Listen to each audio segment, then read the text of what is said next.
Do me a favor. Show me the breakdancer here. Did you guys see this? Her name is Lawrence? Rachel. Ray Gun. Show me Ray Gun here. I don't know if you saw it. Yeah. Yeah, I saw this. Then I closed my eyes, and I definitely thought of Jay when I seen. So that's the problem. I did. That's the problem. People are accusing me of being associated. You got something to do with this, because remember, She represents Australia, Jay. You represent Australia. Defend your fellow countrywoman. Well, what is this? This is what you did at Connor's wedding. Well, it's very it is true. Australian That's fair. tradition. That's fair. That's a good point. She shouldn't have been out there. Like, it's a disgrace. It's a genuine No, disgrace. There are people who can dance. Who could have taken it a spot. No, it's a disgrace. It's a stain on the country of Australia, which I am technically still a part of, even though I live in America now. It's very upsetting. Fantasy Football Happy Hour with Matthew Berry, served by Applebee's. Welcome to the Fantasy Football Happy Hour. I'm Connor Rogers alongside Jay Croucher, who survived a lot of insults. An yesterday. attack. An attack on my character based on someone else's dancing. Yes, on your Unbelievable. former nationality? Former nationality. Trending out. You're probably all wondering where in the world is Matthew Berry. There is Matthew Berry from some unknown bunker. Where are you, Matthew? Just give us the lowdown here. Roll Tide. I'm in a hotel room in Tuscaloosa, Alabama. As you guys know, my son Connor starts his sophomore year actually Friday. They go back early, and he's got to move in Friday. So today we're getting all the stuff today. My wife and I, we're getting all this stuff together, and then moving him in Friday, and I'll be back Friday night. So I'm in Alabama. Roll Tide, Connor. Roll Tide. Is it nighttime in Alabama? Has there been a time zone thing that I'm aware of? What's going on? The problem is that I'm in Tuscaloosa, right? I mean, it's like it's not exactly the television production hotbed of the world. So I'm in a hotel room. You know what I mean? And I'm in a whatever. I don't want to, but I'm in a hotel room, and so trying to find an area of my hotel room that is dark enough so that it doesn't light everything up, but then also. I could open up the doors. It's bright out, but the light comes in behind me. Director Tricia and I were dealing with this while you two were, just whatever, joking around about the day and, bragging about Remy's bathroom skills. You know what I mean? Like, I'm over here trying to figure out, the best possible shot given the situation we're all in. It's okay. You look fantastic, Matthew. You look fantastic. Listen, the most important thing is, and I think this is why you brought this up, is to distract from the fact that I forget what the listener was, but after our discussion yesterday about Ray Gun, the rogue Australian breakdancer who brought shame and dismay to the entire Australian, country and continent, I feel like people suggested that for the rest of the year, Jay, we call you Jay Gun, and I'm down with this. I'm on board with this. Shout out to listener Ben Cashin, who is Ben. Ben is actively, and we are in support of this, pushing the J Gun nickname. Ben actually kind of seemed to defend Ray Gun, by the way. He was pro Ray Gun. See, that's Ben's first problem. The second problem is that Ben. See, look at that. Shout out to Producer Pete, by the way. Producer Pete drinks free today because this is one of the best Photoshops we've ever had on the show. Do we have any other shows that Pete can work on in addition to Sims Unbuttoned? Because he's clearly got too much free time on his hands. This is ridiculous. Right. We got Producer Adam running the sticks today. Producer Steven was on our return to studio. Producer Pete has not been involved yet, but he still somehow has his hands on things. Just phenomenal additions. So shout out to Producer Pete. He feels the need for Rashid Shaheed, which is an excellent line for you. Very good from Pete, off the top shelf. Continues my infatuation with all New Orleans Saints wide receivers, past and present. So very well done from Pete. I really hope that J Gun doesn't take off, but I feel like you guys are going to press the issue all year. The transition to Etienne Perry will be enjoyed next year. Plenty to do on the show today. We got top 12 quarterbacks from Matthew, top 12 tight ends, and top 12 running backs and wide receivers, of course. We will end the show with all of our latest Rotoworld Player news as we break down some gloomy news out of Minnesota Vikings camp as well. But let's jump right into it here, Matthew. We start with the quarterbacks and tight ends. ranked 1 through 12. Josh Allen at number 1, no surprise there. Jalen Hurts, a former ride or die, at number 2. 3, Patrick Mahomes. 4, Lamar Jackson. 5, Anthony Richardson, healthy and ready to roll in Shane Steichen's offense. 6, C.J. Stroud, the offensive rookie of the year. 7, a now healthy Kyler Murray with a new weapon in Marvin Harrison Jr. 8, Joe Burrow. 9, Jordan Love, the ascending Jordan Love. 10, Dak Prescott, a guy that was one of the best quarterbacks across a long stretch of fantasy last year. 11, the rookie, future Hall of Famer, Jaden Daniels of your Washington Commanders. And 12, Brock Purdy. I nailed that, right, Matthew? You did. Yeah, you love to see it. All right, let's jump in. Let's start right at the top there with Josh Allen, because the biggest theme with quarterbacks every year, Matthew, is just when do you take one? What do you invest in this position? How early are you comfortable taking your top quarterback in fantasy this year? So I have Josh Allen at the moment at 35 overall. Of course, all my ranks available for free at rotoworld.com. My top 200, all my positional ranks as well. We're just doing the top 12 at each position because yesterday we talked sort of strategy. We didn't get to a lot of these guys, but we're going to talk about, but if you want to see all the positional ranks, obviously they're 100% free on rotoworld.com. I'm a company man. Josh Allen is the number 1 quarterback for me. He's the number 1 quarterback in the industry. He's the consensus number 1. Makes no mistake, right? Because listen, he's been at least a top 2 fantasy quarterback each of the last 4 seasons.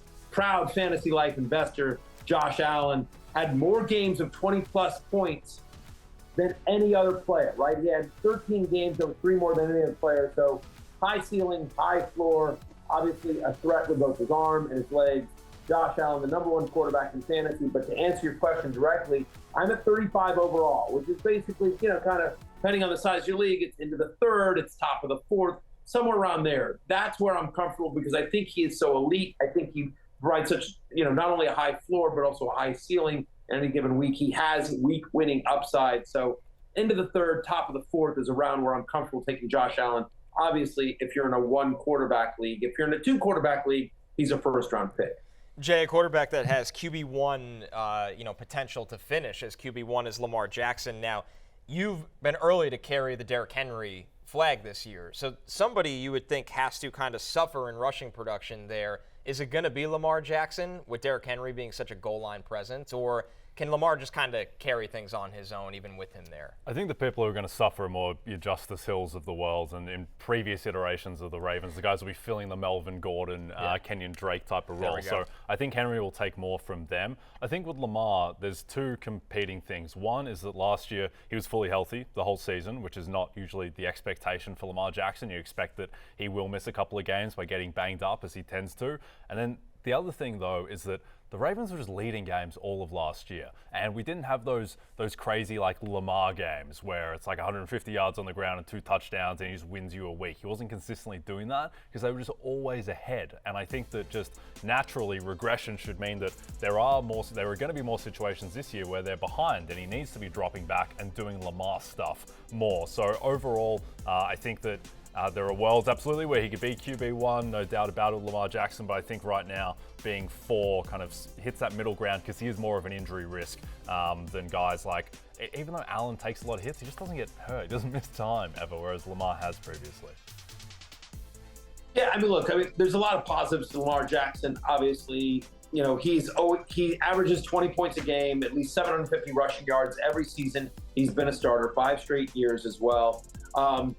But last year, he just wasn't running when we got into the red zone, right? Under 20% of the team's goal line carries last week. That was also a career low. And so I think the concern about if last year they weren't using him, last year was the first year of Todd Monken, and last year was his worst year as a goal line carrier, as an option, as a rusher around the goal line. He's their franchise quarterback. They're paying him a ton of money. So they want to, and he's somebody that had dealt with injuries throughout his career. So they're trying to say, listen, we don't need to be, jamming you into the pile. So obviously now that they have Derrick Henry, you have to figure that's not a number that's going up. When they get in close, he had 19% and might go even down. Having said that, it's the 2nd year of Todd Monken's offense. I agree with Jay. I think they're probably not going to be, they may be down a little bit more. 2nd year of Zay Flowers. He should have Mark Andrews fully healthy for the entire year as well. So I think that the weird part about Lamar Jackson is that he had a handful of games last year where it was just like he had like 12 points because they just scored rushing touchdowns that weren't him. Again, 20 rushing touchdowns by running backs last year as well. But for me, I'm just banking on talent. I believe in the Todd Monken scheme. I like the players around him. Obviously, we talked about Andrews and Flowers, but I'm a big Isaiah Likely fan as well. They continue to get production out of, Nelson Aguilar. We'll see. Rashad Bateman, hope springs eternal with him. But the fact of the matter is that he's always going to be a big runner. I don't know that you can count on a ton of rushing touchdowns for him, but this is somebody that has led the NFL in passing before. And so he's my running back 4. I have him sort of, into the basically around the 5th as a 5th runner. I'm at 48 overall, right? So, sort of mid to into the 5th round for me in terms of where I'm taking him in the overall. Obviously, guys, the rushing component is a big reason why Allen and Lamar are in the top 5. Now we move to a different tier for 2 quarterbacks that don't bring the rushing component but are prolific passers. That's Joe Burrow at QB8, which, Jay, is very interesting because you have C.J. Stroud at 6. When you look at the passing upside of both these guys, it's not that different. Is there a little bit of a baked-in injury discount for Burrow this year because of what happened last year? I think so. And I think as well the fact that if you want to compare Burrow to Stroud just plays in a dome, which is such a big advantage here. And the fact that Burrow has to play outdoors against the defenses of 3 of the best defenses in the NFL we expect in Baltimore, Cleveland, and Pittsburgh in the AFC North, having to play those teams 6 times, that hurts. Now, I think the bull case for Joe Burrow is that it's just 2022. You just roll that season out again where he finished as QB4 in points per game and total points. And I think that's totally realistic. He just probably doesn't quite have the upside of other guys who can add perhaps a little bit more with their legs. And also Burrow, for a pocket passer, does get hurt. Like, there have been 2 of his 4 seasons in the NFL. He's played 10 games, tore the ACL in 2020, and then last year just dealing with an assortment of injuries between the season-ending one and then the calf strain he was dealing with early. And I do think with Burrow, I think he is an elevated injury risk, Connor, just because he takes so many sacks. Yeah, there's no doubt. He holds the ball. The line has gotten better over the years, but it's been a problem in the past. Obviously, there's some changes on this offensive staff now with Brian Callahan being in Tennessee. Matthew, this is an interesting one because it's a team that kind of lost their workhorse running back in Joe Mixon. They have plenty of talented wide receivers that are looking to earn top dollar, which those contract years can be kind of a bonus. How do you project Burrow in that case with so many different variables attached to him? Yeah, I mean, listen, the fact of the matter is we all like C.J. Stroud, but again, if you're going to go with a pocket passer, why not get a Joe Burrow or a Brock Purdy a few rounds later, which is what you can do there. And so Burrow comes in, as you mentioned, QB8 for me. I think that Jay has hit it on the head, which is that the upside is there for him to be a top 5 fantasy quarterback. We've seen it before. We've seen it recently, 2021. The issue is that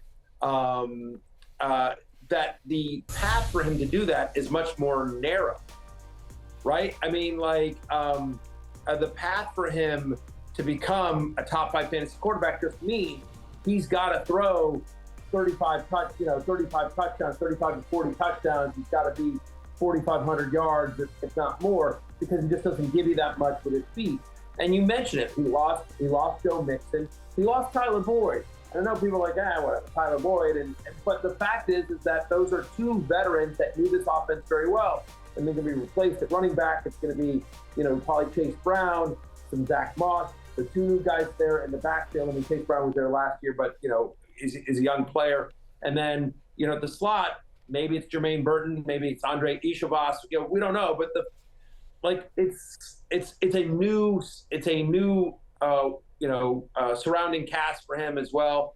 T. Higgins down year last year for him. We talked about him yesterday. We think he's going to bounce back, but that's not a guarantee as well. So I just love Joe Burrow, proud fantasy life investor Joe Burrow.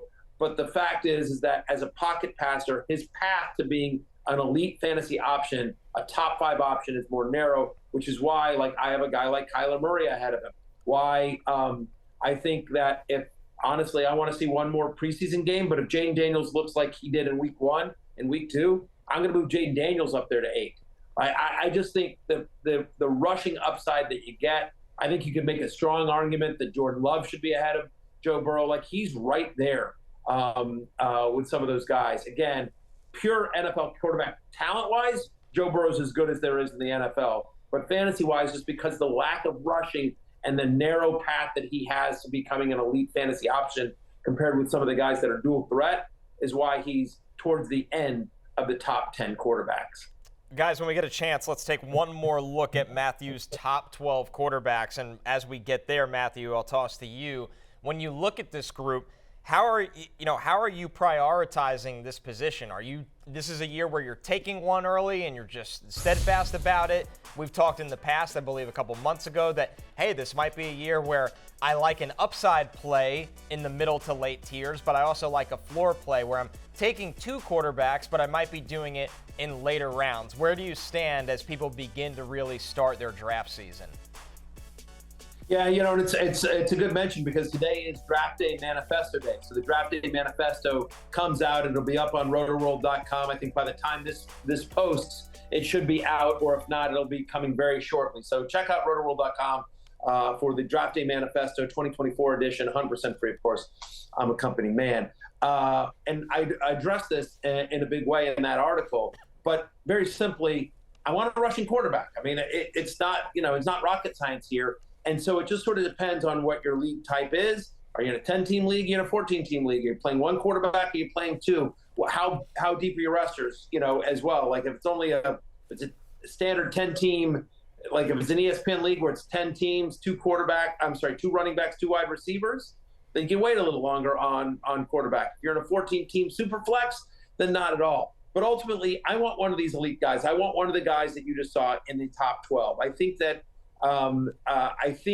you need a rushing quarterback. Most of the guys in my 12, in fact, all the guys in my top 12 are one of two things. They're either dual threat quarterbacks or they have a path to 35 to 40 touchdown passes and well over 4,000 passing yards, right? The Strouds, the Dak Prescotts, the Burrows of the world, right? Everyone else uses their legs if you look at that top 12. And so for me, I want one of those guys. I want an elite guy. I want a guy that can get me points, massive points with his arm, or a dual threat.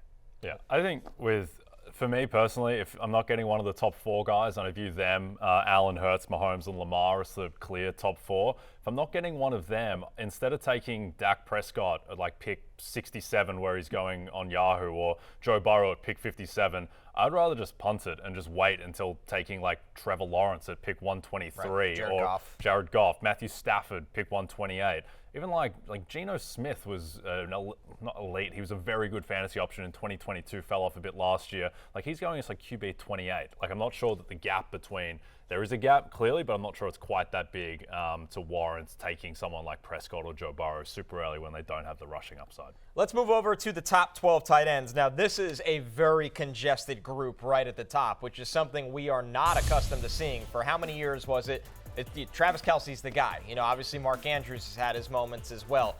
This year, Matthew, as we get right into it, number 1 with Sam LaPorta, 2 with Travis Kelce. That's a change. 3, Trey McBride. 4, Mark Andrews. 5, Dalton Kincaid. 6, George Kittle. 7, Evan Engram. 8, Jake Ferguson. 9, yes, he has found his way into the top 10. That is Kyle Pitts. 10, David Njoku. 11, Dallas Goedert. And 12, the rookie, and Brock Bowers. Matthew, now I know the order might surprise some people at the top, but how big is the actual gap from Sam LaPorta all the way down to number 5 Dalton Kincaid or number 4 Mark Andrews? Yeah, not that big at all. That's the two biggest switches is that used to be Kelce was a first or second round pick because not only was he number 1, but he was number 1 by such a wide margin.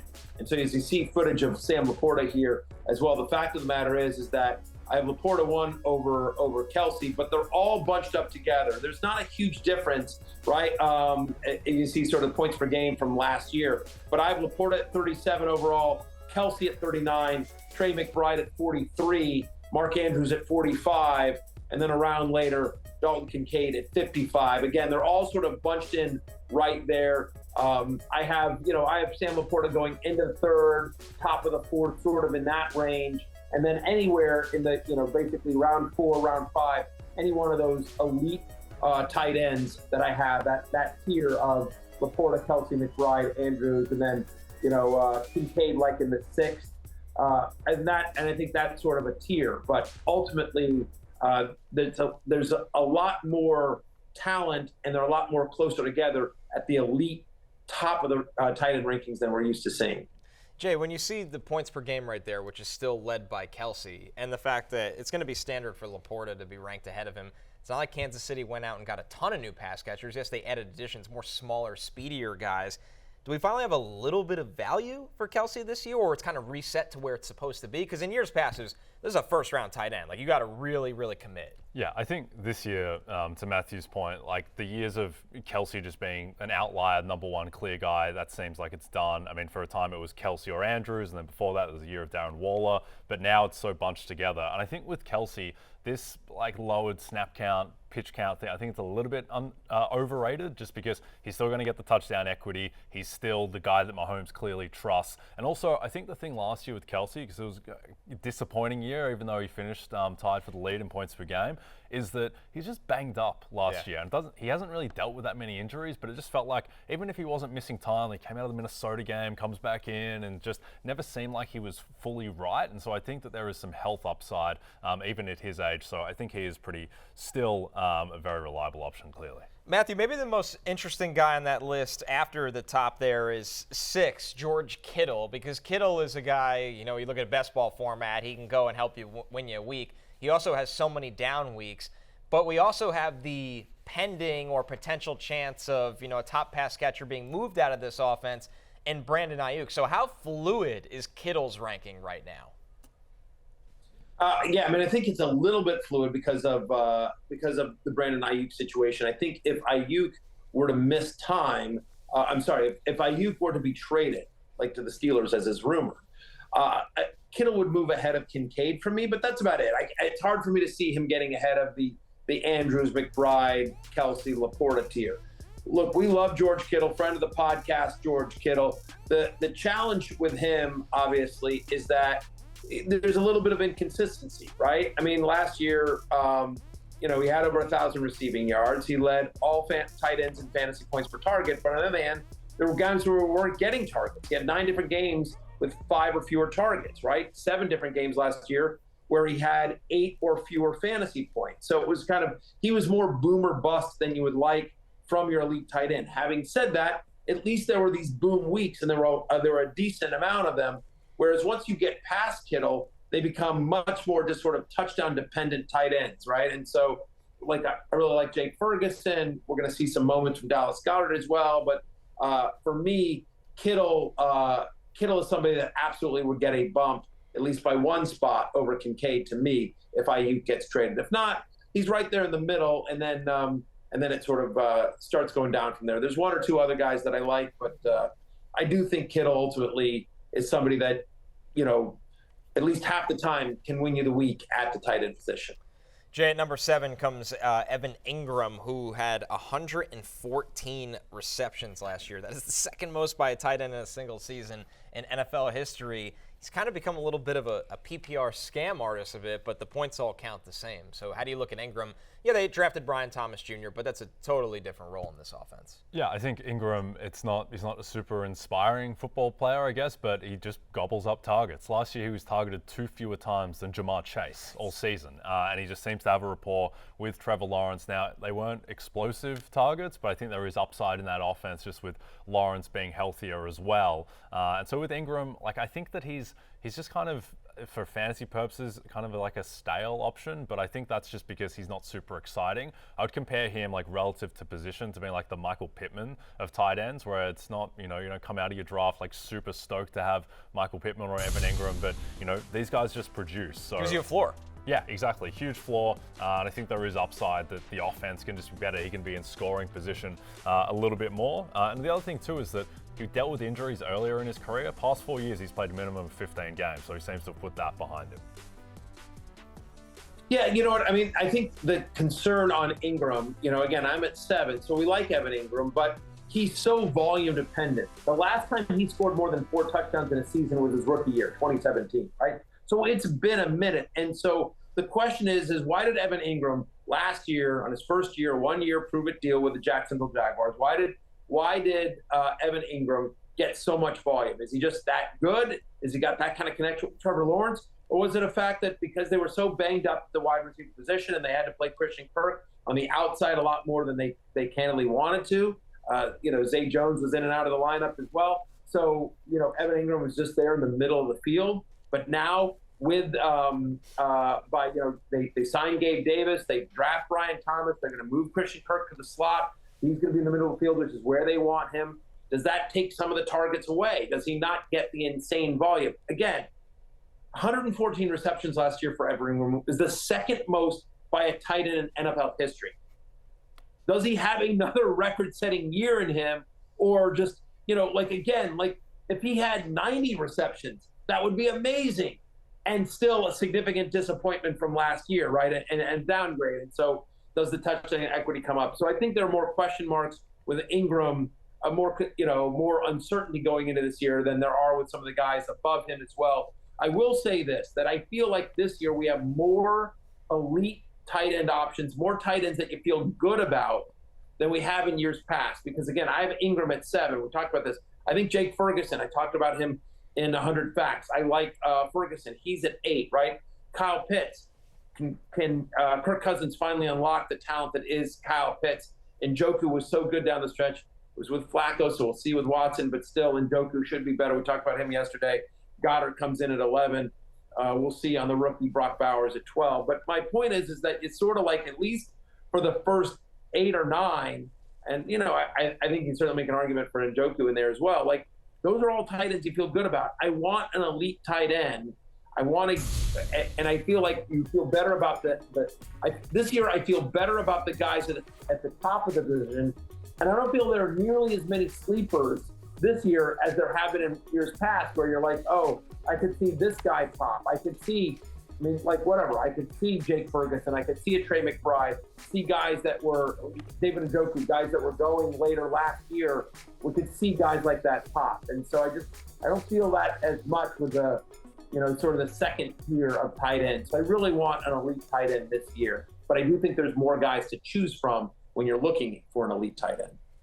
The Rotoworld Draft Guide is here for you during the peak of draft season, and this year it has added features available exclusively through a new partnership with Matthew Berry's Fantasy Life. Get a Fantasy Life Plus subscription and receive the Rotoworld Draft Guide to help you crush your competition.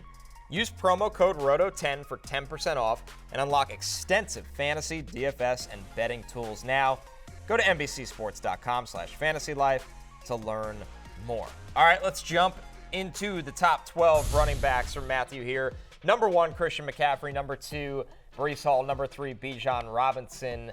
If you missed yesterday's show, we had an extended conversation about the debate between these three, especially McCaffrey versus Breece as the number 1 overall pick.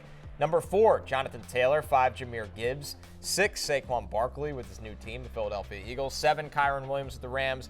8, Derrick Henry now in Baltimore. 9, more of the same for Travis Etienne in Jacksonville. 10, Devon Achane with the Dolphins. Isiah Pacheco at number 11. 12 is James Cook with the Bills here. Matthew, let's move down the list to start with Kyren Williams at RB7 here. A guy that on any given week gets as much touches as anyone. Now, he also gets banged up, but how worried should we be in this factor about a guy like Blake Corum, who, before we go to you, Matthew, Sean McVay has had a lot of lofty praise since they drafted Corum, even comparing him to Kyren Williams after that draft. So take a quick listen, and then we'll jump into Kyren Williams. One of the things that jumped off is there's a lot of traits that reminded me of Kyren Williams. Obviously I love Kyren, and he's been so important in just, the human being, but then also when you just look at the way he works at it, the production and the things that he was able to bring to our offense last year, and even really some of the things that he worked through his rookie year.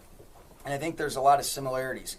Obviously, Kyren will put Blake under his arm and be a great mentor and kind of a leader, but Ron Gould was really excited about him. Mike LaFleur, I obviously loved his game, and so he's got a bunch of tape to be able to evaluate. He's been a part of an incredibly successful program. He's been the bell cow for them in the midst of the successful runs that they've had the last few years, and so we're really looking forward to getting to work with him. Matthew, any concern there now with Blake Corum in the mix? Because I think the allure of Kyren Williams is the amount of work he gets. Yeah, for sure. 21 touches a game, 82% snap rate last season. That led all running backs in the NFL, Connor. So the massive workload is great. And you mentioned it. Like, this is somebody who has missed at least 5 games, the last 2 years. I think, obviously, I don't have a ton of concern because I'm at running back 7. I think the draft strategy with Kyren Williams is pretty clear. Draft Kyren Williams, and then just make sure you draft Blake Corum. If you have to reach for him for a round or 2 early, go ahead and do it. I think that for me, Blake Corum is more insurance than a threat to Kyren Williams, significant playing time.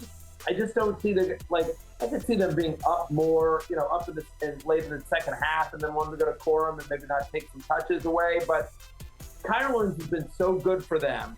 And Sean McVay is a loyal guy. He's a player's coach, right? And so I don't think all of a sudden they're going to go to a committee.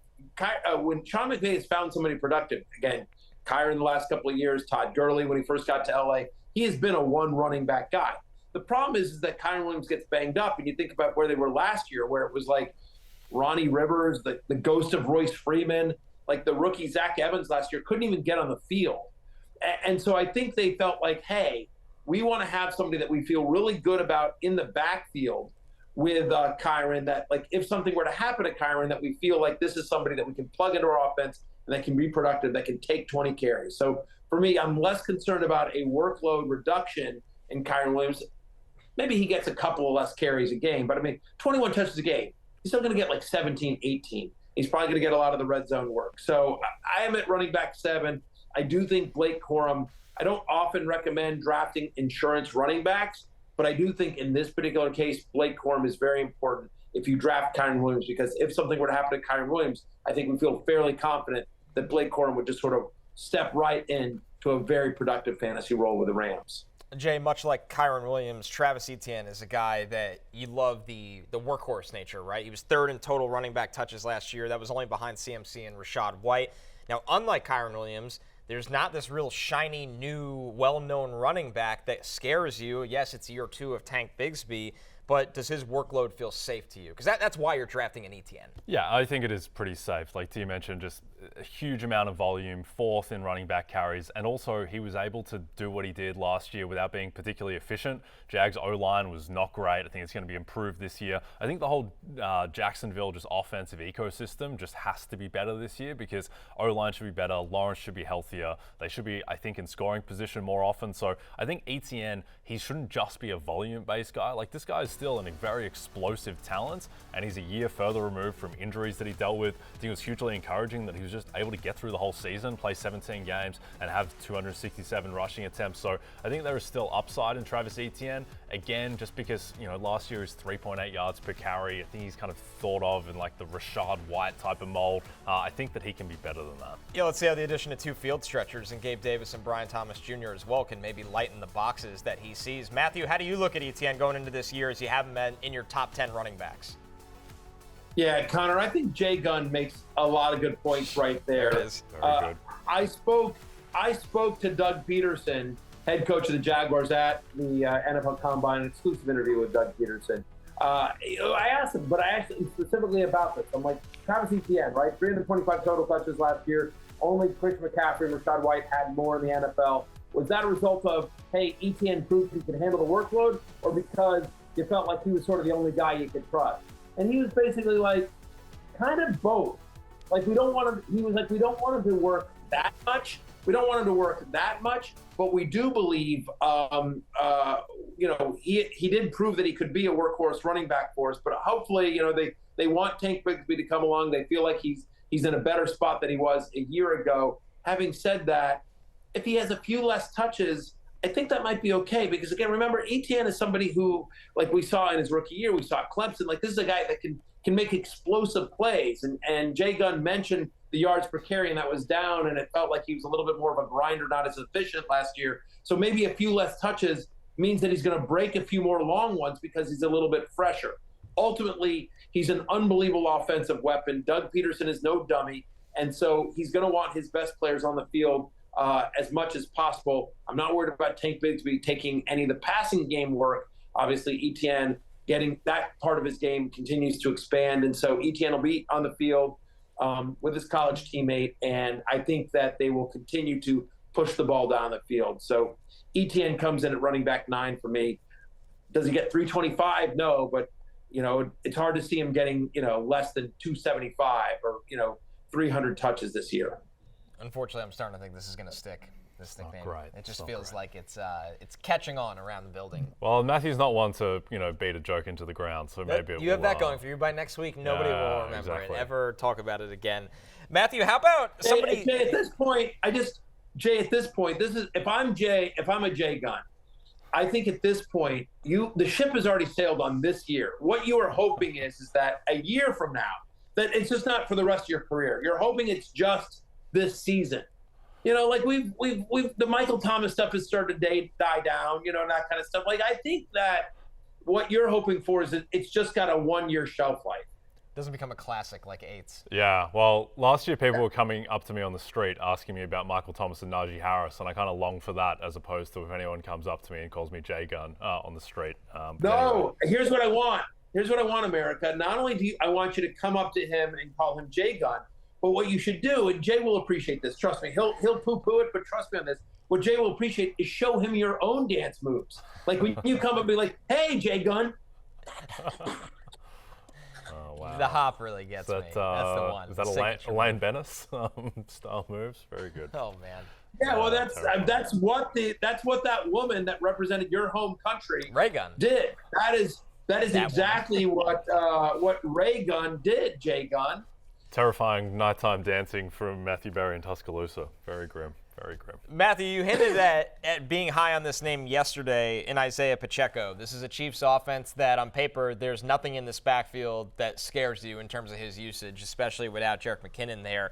And Pacheco comes in at RB11. He had a strong finish to the season. Is there a world where he finishes in the top 10, though? There's absolutely a world. There's also a world where he gets moved up. I will tell you this right now. Isiah Pacheco on the short list for ride or die. I've got like 12 names or so right now. 12 somewhat, yeah. I mean, listen, you narrow it down. It's a process.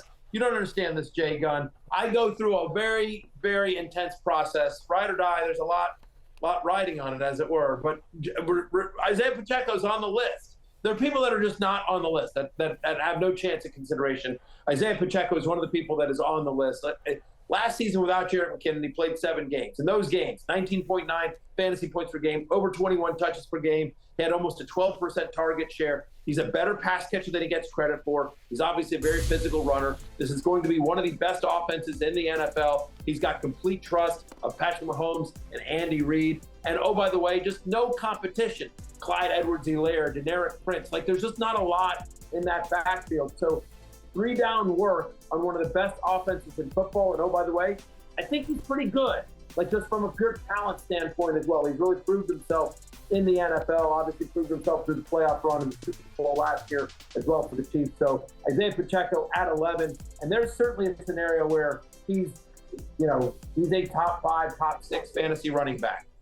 Easily a scenario there where, if the touchdowns come his way and he adds the passing game work consistently, sky's the limit for Isiah Pacheco. He's going to have a monster year. That much I will tell you. Let's close out the top 12s, looking at your top 12 wide receivers here, Matthew. And a lot of these guys appeared in the rankings that we did yesterday. CeeDee Lamb at number 1, number 2, Tyreek Hill, 3, Ja'Marr Chase, 4, Justin Jefferson. We talked about that being a bit of a cluster, and you can take them in any order how you prefer. Number 5, last year's very successful ride or die, Amon-Ra St. Brown. 6, A.J. Brown. 7, Garrett Wilson. 8, Puka Nacua. 9, the rookie and Marvin Harrison Jr. 10, Drake London, who for the first time in his career should have some consistency under center with Kirk Cousins. Number 11, Nico Collins, one of 3 very draftable Texans wide receivers in fantasy. And 12, Chris Olave. Let's jump out of that cluster and look at A.J. Brown at wide receiver 6 here, Matthew. Are we starting to underrate his consistency a little bit? A guy that for most of last season seemed to take over in this Eagles passing offense. Yeah, I mean, obviously career highs in targets and receptions last year. I think you hit the nail on the head there, Connor. It's the consistency, right? He had at least 14 fantasy points in 75% of his games. 12 of the 16 games A.J. Brown played last year, he had at least 14 points. So just week in, week out, that kind of high-level consistency from a wide receiver you don't really see, and you didn't really expect it from A.J. Brown, considering, the Eagles were pretty run heavy the year before. You've got Devontae Smith. You've got Dallas Goedert there as well. Jalen Hurts is always a threat to duck it under his arm and run.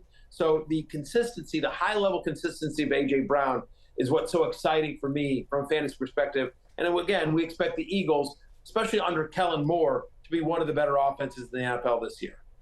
Jay, we've talked a lot already about Puka Nacua and Cooper Kupp and the difference in ADP. With Puka, there's no denying how special of a rookie season it was. Now, his games without Cooper Kupp playing, he averaged more than 8 more points per game, like a giant difference for Puka Nacua. He was dominant without Kupp. He was very good with Kupp. Are we starting to, or notice that maybe this skewed his production too much, or do you kind of fix in, hey, Cooper Kupp doesn't play a full season, so it doesn't matter? No, I'm very concerned about the co-star of my Twitter profile picture in Puka Nacua.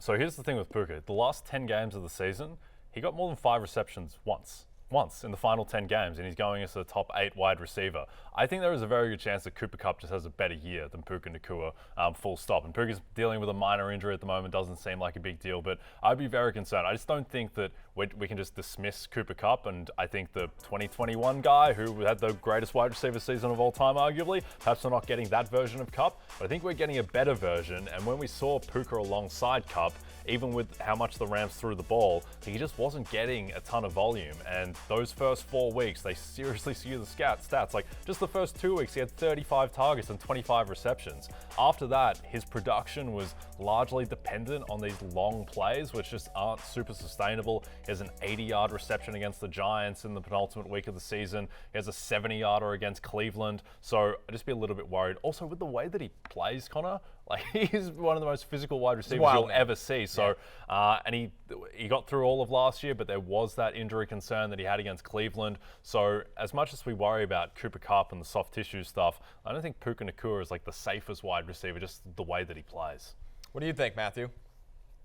Well, I think that if I'm Puka Nacua and I've been sitting there on his Twitter profile with Jay Croucher in this, false photo where he cut all of us out, Connor, he cut me and you out, and then I hear him trashing me on national television, I'm pretty upset if I'm Puka Nacua, to be honest with you. It's the kind of, shifty sort of stuff that Jay Gunn is known for. But honestly, it's very shifty. He's a shifty Australian. Everyone knows that, it's upsetting if I'm Puka Nacua. But I don't think his point is wrong. Sometimes the shifty guys make good points, which is like, it was just such a massive difference, right? 23.9 points per game in the 4 games without Cooper Kupp, 15.5 in the 11 full games with Cooper Kupp. That's an 8-point swing, and that's a pretty big difference. I've said this before, I'll say it again. Look, I have Nacua where I have him ranked because I do think while there is injury concern with Nacua, it's not as much as with Cooper Kupp. Second year in the league for Puka Nacua, that players always take a big leap from year 1 to year 2. So I have him ranked higher than Kupp, but at cost, I prefer Cooper Kupp this year to Puka Nacua. All right, we move down to wide receiver 12 on this list. That's Chris Olave. Now, some change here, Matthew. New offensive system should help Olave. No thoughts of Michael Thomas in the background eating into this at all. Yeah. Maybe a little bit more comfort now in New Orleans for Derek Carr. How much will Olave benefit from a new offense? Well, it can't hurt. I mean, that's for sure. It's interesting, Jay's fascination with Saints wide receivers, and yet Olave is the one that he continues to ignore. I think you mentioned Clint Kubiak, coming over from San Francisco where he was the passing game coordinator. They just use a lot of motion, which, Pete Carmichael never really did. So I think he will come in and say, okay, we got to get Olave on the move. We've got to create mismatches for our best wide receiver, our best offensive threat, obviously. Remember, this is somebody who's had over 25% target share both of his NFL seasons. He's got 19 career games with 7 or more targets. He averages 16.1 fantasy points per game. The talent on Olave is significant. Is Derek Carr the greatest quarterback? No, but I don't think he's any worse than Baker Mayfield, right? Again, we saw Devontae Adams have a big year with Derek Carr. We've seen Baker Mayfield, Mike Evans have a big year with Baker Mayfield. Do I think that Chris Olave can have a big fantasy year with Derek Carr as his quarterback? Absolutely do. And I do think Clint Kubiak being there will open that up. They have to. So he comes in at 12 for me.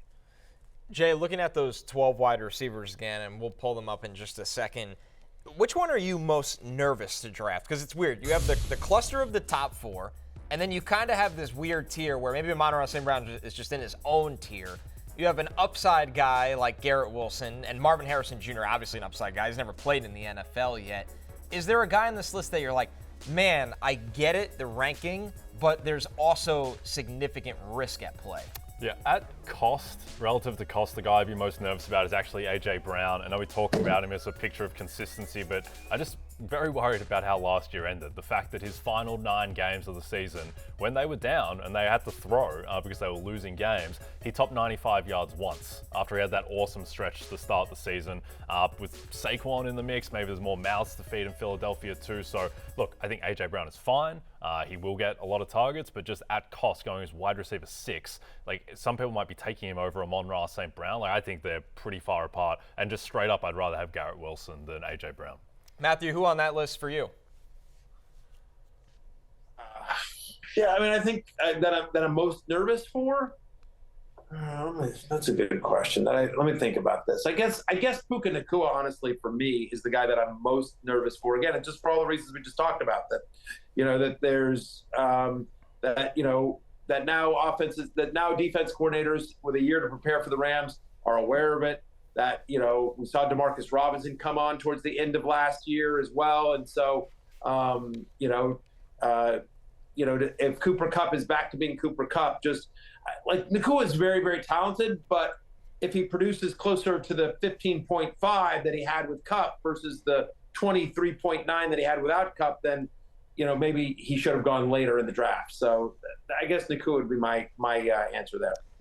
Fantasy football just got better this season, $1 million better. Creator join a private Yahoo Fantasy League and enter the $1 million NBC sweepstakes. Sorry, Jay, you can't get in on this. Plus, earn extra entries to win when players on your roster score a touchdown during an opening weekend game that is on NBC or Peacock. Download the redesigned Yahoo Fantasy app or go to NBCSports.com/fantasymillion to learn more. Let's close out today's show with the Rotoworld Player News and kind of a real gloomy section of player news. J.J. McCarthy will miss the season after surgery to repair the meniscus. We said on a couple, maybe yesterday or 2 days ago, that it could be a trim, it could be a repair. They cut into the knee. It's a full repair. McCarthy will miss all of his rookie season. So, Matthew, your QB 26, Sam Darnold, now is the starter for the Vikings for the season. Is there any world where Darnold can be, maybe this is lofty, but last year Baker Mayfield was probably hovering around QB 26, and he had a resurgence. If anyone could do it, it's got to be Kevin O'Connell for Sam Darnold. Top 5 in pass attempts and passing touchdowns in both of O'Connell's 2 seasons as a head coach. That's what the Minnesota Vikings were, right? Again, they had Kirk Cousins for the majority of that, but he is somebody that wants to throw the ball, that is a pass-first guy. Since O'Connell became the head coach in Minnesota, the Vikings are number 1 in red zone passing rate. So, there's a scenario where Sam Darnold, who has had flashes of fantasy success, it's never been sustained, but he's also been a bunch of bad situations. And so now there's no concern about J.J. McCarthy. Awful news. We wish him a speedy recovery as well. But, there's always a chance that he could falter and all of a sudden we see Nick Mullins again. But I think that Sam Darnold has a much longer leash than he did with a healthy J.J. McCarthy in that quarterback room with him, and playing in a dome with Justin Jefferson and Jordan Addison and eventually T.J. Hawkinson under a pass-first, fantasy-friendly coach.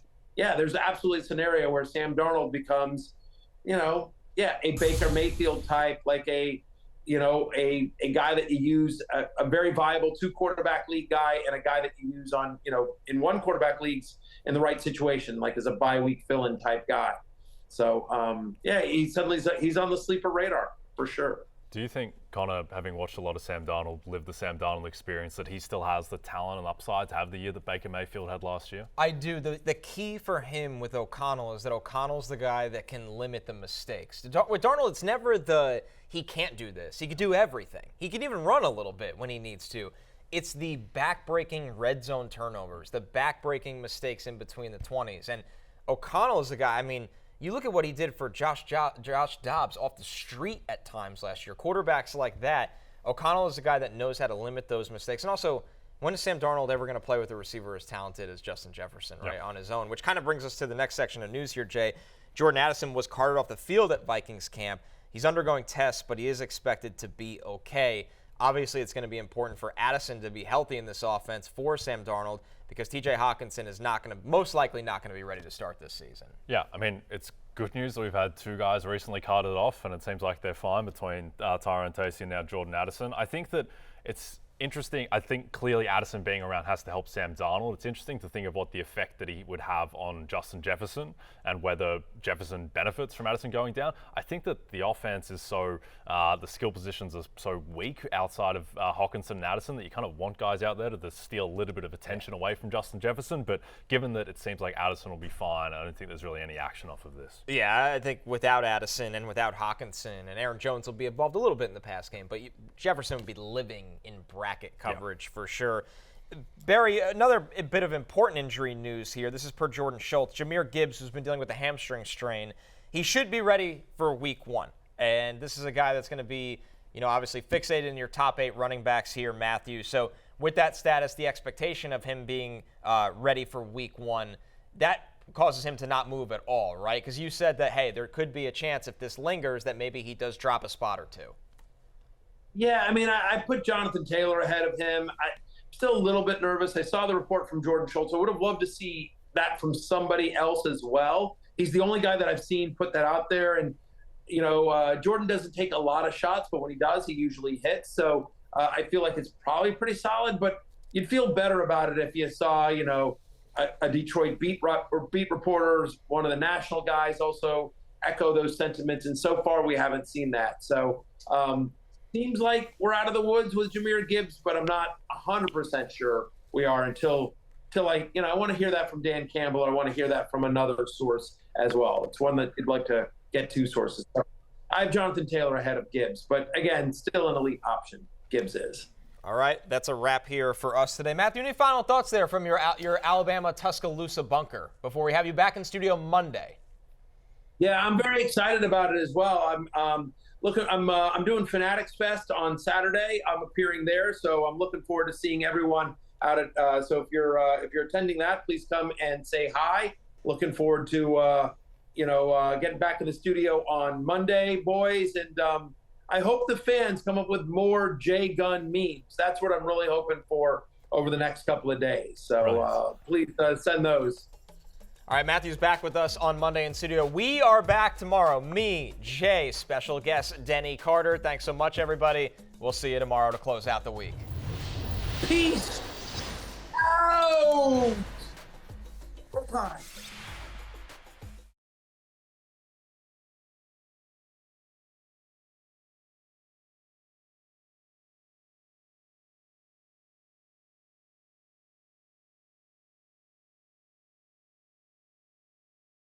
Hey, it's Matthew Berry from NBCSports.com and Rotoworld.com, and I want to thank you so much for watching whatever it is you just watched, or if nothing else, being too lazy to click out of the autoplay after this video started, after whatever it is you actually wanted to watch finished. But now that you're here, I'd like to take a moment here to ask you respectfully now, okay? I'm asking you respectfully to subscribe to the NFL on NBC YouTube channel. You'll get the latest Rotoworld fantasy news headlines, all sorts of great shows, including my own Fantasy Football Happy Hour. So go subscribe now. Again, I'm asking respectfully.